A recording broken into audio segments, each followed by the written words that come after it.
మార్కెట్లో కూడా ఈ పర్సెంటేజ్ కలిపేసి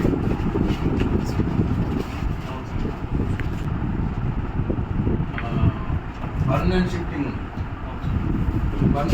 కూడా ఎక్కువ ఐడెంటిఫై చేసి టైం లేక ప్రెషర్ ఉంటుంది ఏమైంది డేట్నో దాటే ఇసుకుందా అయితే పర్మనెంట్ షిఫ్టింగ్నో లేకపోతే నో మార్కింగ్ దాంట్లో పడేసి రైట్ ఇప్పుడు తెలంగాణలో రేపు తెలుసుకోదా రేపిస్తున్నారు చూస్తాం తెలంగాణ వాళ్ళని కూడా కొద్దిగా కన్విన్స్ చేసేసి లేదు బయట ఓడిపోతుంది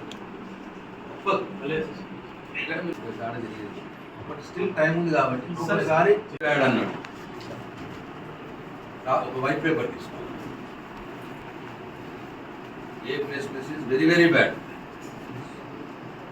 మీ దాంట్లో 2%కి వెళ్ళా 20% పోయిందనుకో ఎంత అవుతుంది 62% జరిగిన దానికి నో రిగ్రెట్స్ మళ్ళీ ఒకసారి దయచేసి పంపి 240 యూస్ అందుకోసం 12 ఎన్నోట్లల్లా 1260 అంటే 4%.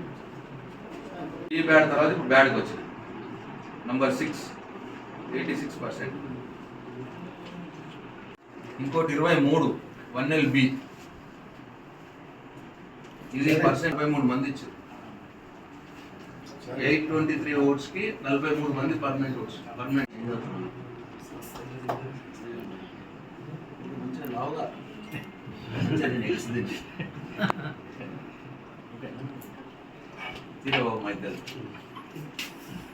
బాల్కొండ నియోజకవర్గంలో ఈ సరి యొక్క నామోదు వివరాలని ప్రతి మండల ఆఫీస్కు స్వయంగా వెళ్ళి పరిశీలించడం జరిగింది. అయితే నియోజకవర్గ యావరేజ్ 89% డిజిటలైజేషన్ పూర్తయిందని చెప్తా ఉన్నారు. యావరేజ్గా 89% కంటే తక్కువ ఏ బూతులను అయితే అయినాయో ఆ బూతులన్నీ కూడా ఐడెంటిఫై చేసి తహసీల్దార్లకు ఇవ్వడం జరిగింది బీఆర్ఎస్ పార్టీ పక్షాన. ఎందుకంటే యావరేజ్ కంటే తక్కువ నమోదైంది కాబట్టి వాటిని మళ్ళీ ఒకసారి ఫీల్డ్లో వెరిఫై చేయమని చెప్పి కోరడం జరిగింది తహసీల్దార్లని. ఉన్నదో ఆ నో మ్యాపింగ్ ఆ ఓట్లు వివరాలు కూడా అన్నీ కూడా పర్సంటేజ్లో కలిపేసినారు. కలపడం మూలంగా పర్సంటేజ్ కొద్దిగా ఎక్కువనే వస్తూ ఉన్నది. ఆ నో మ్యాపింగ్ ఎక్కడైతే అంటే యావరేజ్ నో మ్యాపింగ్ నియోజకవర్గంలో 4% ఉంది. అయితే కొన్ని బూత్లలో అసలు మ్యాప్ కాని ఓట్లే 10%, 15%, 20% కూడా కొన్ని మ్యాప్ కాని ఓట్లు బయటపడ్డాయి. అవిటిని కూడా గుర్తించడం జరిగింది.